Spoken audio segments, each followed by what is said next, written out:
Prepare to question everything you thought you knew about the God of the Bible. Was Yahweh always the sole creator, or did this storm god usurp a power far older than himself? We'll delve into the forbidden texts, explore the echoes of the demiurge from different cultures including Phanes, the great cackler, Apsu, and reveal a shocking connection to another storm god you won't see coming. Uncover the hidden history of creation, the rise of the demiurge, and the real story buried beneath the surface of Genesis. Did Yahweh and his cult accomplish all of this thanks to a goddess, whom he later tried to erase from history? In antiquity, there existed a monumental piece of epic poetry known as the sacred discourses in 24 rhapsodies. This will be our guiding light as we seek to illuminate the hidden secrets within the book of Genesis. Imagine it as the Orphean counterpart to the Book of the Bereshit and the Mesopotamian Enuma Elish and the Hermopolitan creation story. Though the complete narrative has faded, fragments persist. These remnants were pieced together by Professor Otto Kern. We have provided a link to these fragments in the video description. From these fragments rises a tale that has been suppressed and long forgotten, but now it is revealed. Can we learn more about the hidden story buried between the lines in Genesis by comparing it to other contemporary creation myths? It is called the beginning which cannot be spoken. It has always been. It begins in eternity. Orpheus, the Greek theologian and mythic hero, describes an unspoken beginning that is eternal and unending. A time of primeval chaos bursting with potential. When Elohim began to create heaven and earth. Moses, the mythic Hebrew theologian, doesn't name the creator. He begins his story the same as Orpheus, in an unspeakable beginning. He uses the word Elohim. The word Elohim is a grammatically plural noun for gods or deities or various other words in biblical Hebrew. Does this mean there is more than one being at work? Orpheus continues to describe this state of chaos. Earth and water, void and inert, elements resting in darkness. Orpheus tells us within this mixture everything comes to be, just as the Enuma Elish posits. When the heavens above did not exist, and earth beneath had not come into being. Incredible, thousands of miles and separated by thousands of years, the same concept of an unspeakable beginning of chaotic potential is echoed in Mesopotamia.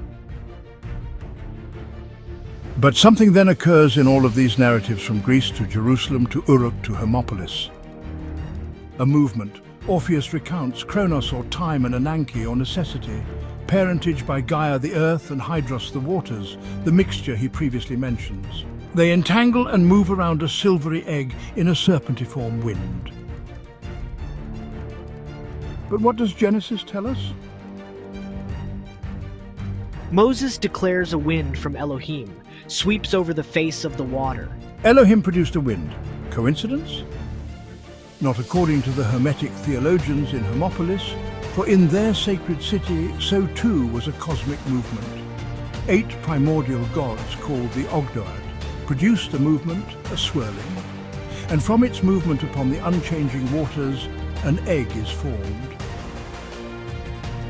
Kronos and Ananke encircle the egg, dividing the world, driven by the serpentiform wind. An egg. This wind cracks the cosmic egg and a great sound accompanies it, alluding to the Hermopolitan great cackler who laid the egg. The egg cracks and releases. Light, let there be light. Light emerged from darkness. This is the first instance of division, of what the ancient called the one becoming the many. Orpheus states, Phanes emerged, and Aether and Chasm were torn apart. this is the first moment of reflection in the cosmos, of differentiation, of being reflecting back upon its chaotic origins. Moses recounts that God saw the light. Did this unnamed, ineffable creator see Phanes, or was Phanes the first image of the creator? The first demiurge. In many ancient belief systems, the demiurge is a powerful being, a divine craftsman who plays a central role in the creation of the universe. Imagine a cosmic architect, shaping the raw materials of chaos into the ordered world we see around us. This figure isn't necessarily the ultimate source of creation, but rather a powerful intermediary, bringing form and structure to the cosmos. Different traditions portray the demiurge in various ways, sometimes as a benevolent force, sometimes as a flawed or even malevolent entity. But across cultures, the demiurge represents the active force that shapes and molds reality, bridging the gap between the divine and the material world. What we are about to discover is, within the first few verses of Genesis, Phanes is present. Although he remains unnamed, the actions presented in the Orphic Rhapsodies perfectly align with those taken during the first day of creation in Genesis. Verse 5 of the Bereshit tells us, "And God saw the light, that it was good. And God divided the light from the darkness. And God called the light day, and the darkness he called night." But what does the Orphic theogony have to say? Will it perhaps illuminate us further in our examination? "Behold the son of Aether, the firstborn, Protogonos, the shining one, Phaethon, who by his nature illumines everything and was the first to appear in the Aether. Witness his 4 eyes looking everywhere and marvel at his 4 horns. Behold his golden wings which flutter all about. He bellows like a massive bull and roars like a lion." Both Phanes from the Orphic tradition and the God of the Torah exhibit striking similarities in their representations emerge, bridging narratives across cultures and time. In the Torah, God is often symbolized through visions and appearances that transcend human form, capturing divine majesty and power. Similarly, Phanes, with his celestial attributes, embodies elements that echo the esoteric depictions of divinity in the Western tradition. Consider the horns of the bull, a symbol of strength and a nod to the primitive power of creation itself. The horns are a recurring motif, not just with Phanes, known for his formidable presence, but also within the multi-faced descriptions of angels in biblical narratives, suggesting a shared understanding of divine authority and might. In Ezekiel chapter 1, verses 9 to 10, this is the first and most detailed description of the tetramorph. Ezekiel sees 4 living creatures, each with 4 faces: man, lion, ox, and eagle.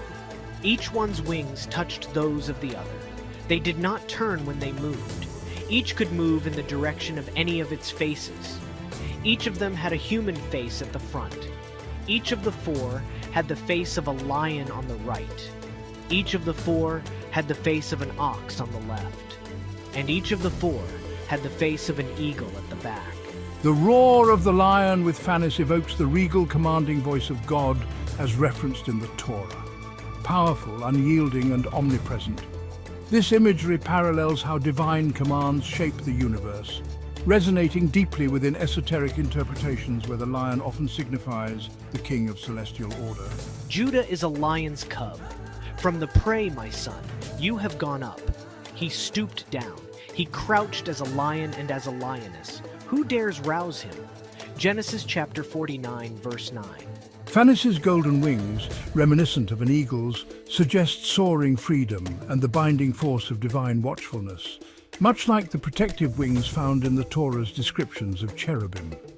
These winged guardians appear across many esoteric traditions as intermediaries between humanity and the divine. Like an eagle that stirs up its nest, that hovers over its young, he spread his wings and caught them. He carried them on his pinions.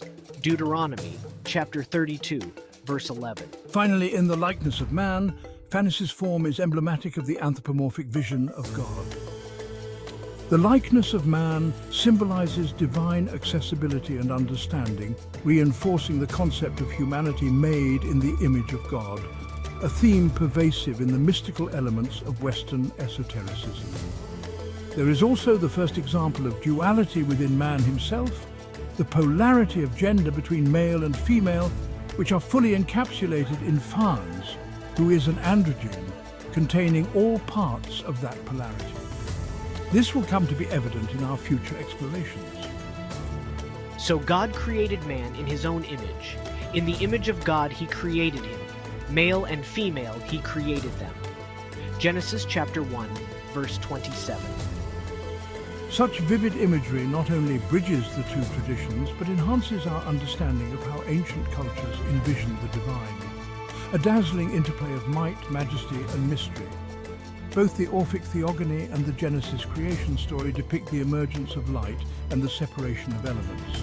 In Genesis, God divides light from darkness, creating the day and the night. Similarly, Phanes' birth causes the separation of Aether and the chasm, differentiating the primordial unity into the multiplicity of the cosmos. But the question remains, why? Why did this being look upon a unity of elements and decide that separation and division was necessary? We have no answer to the why, simply that it has occurred, and from a unified field of elemental materia, the many myriad forms began to pour forth from the tension between light and dark. The Genesis narrative speaks of God seeing the light as good, while in the Orphic tradition, Phanes' light is described as a grand, mysterious force, visible only to his daughter Nyx. This highlights a deeper philosophical idea. Only through the existence of night can we truly understand light. He is Erechopaios, both male and female, who harbors in his heart blind and swift arrows. He is Metis, the progenitor of the gods, who call him the revealer and firstborn. He is the one with the mighty voice, Vromios. He is all-seeing, Panoptis, Zeus. He can be seen only by his daughter, but his effulgent light shining in the Aether draws wonder for those who behold it, illuminating the world with great brilliance. Perhaps most revealing is the way in which the fragment here describes who can see this light. For we see light in our own world via the sun and the moon and the stars. But this light is something far more mysterious, far grander in its scope. It is the light that bears light, the blueprint for light, but imperceptible to our mortal eyes. The first light, Phanes' light, is visible only in the distinction made by his own daughter, Night or Nyx. This, of course, speaks to the division between realms, in which his daughter Nyx is both the nexus by which the realm of Phanes and the next realm, the realm and reign of Nyx, is connected. Only Nyx can see her father's light. Only she can look into his realm. It is through her cave of darkness that Zeus will need to venture to solidify his reign. Could it also speak to the more primal distinction that only through the existence of night can we truly understand the existence of light? We see in Phanes like the Elohim, the divine council of deities in the Torah. He is the progenitor of distinction of separation. He is the instigator of the exploding of unity into the myriad of forms, the one becoming the many.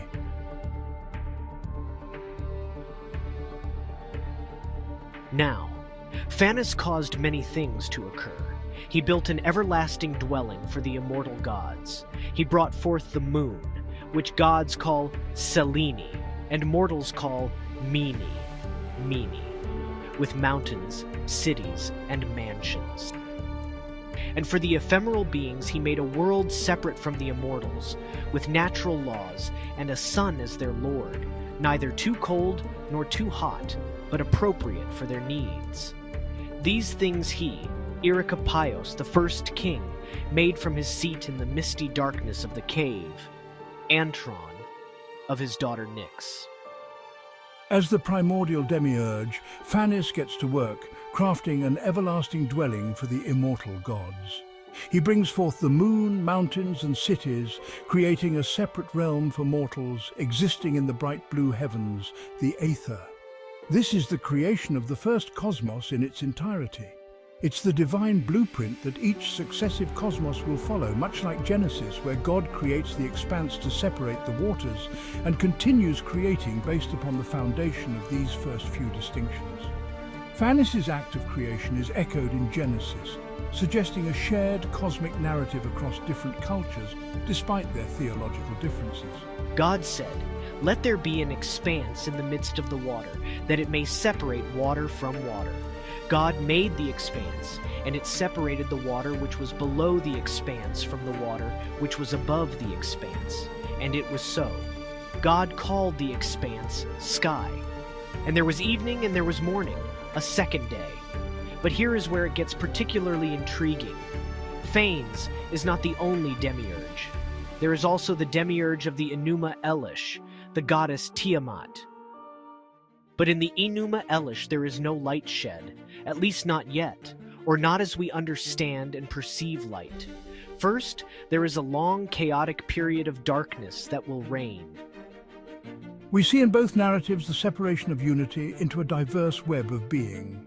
Phanes is laying the groundwork for future creation to occur, but this first principle of division is the first cosmic decree. It is created by the shining of light upon darkness, illuminating the varied forms embedded in the primordial darkness. It is a revelation. Light, in both narratives, symbolizes knowledge, consciousness, and spiritual awakening. Phanes, as the Shining One, brings order out of chaos, just as the light in Genesis marks the beginning of time and the underlying structure of the cosmos. By comparing these stories, we see a harmony between polytheistic and monotheistic traditions. Perhaps there is more similarity than there is difference. Perhaps by seeing these similarities clearly, by the light of Phanes, that our modern discourse can turn from vitriolic to unified in love. After all, we are all made in the image of this demiurgic creator, regardless of the name or label we attach to it. But what happens next? For after the light comes darkness. A new cosmos will be born, one shrouded in darkness and reign of Nyx. Queen of the night and mother of the gods.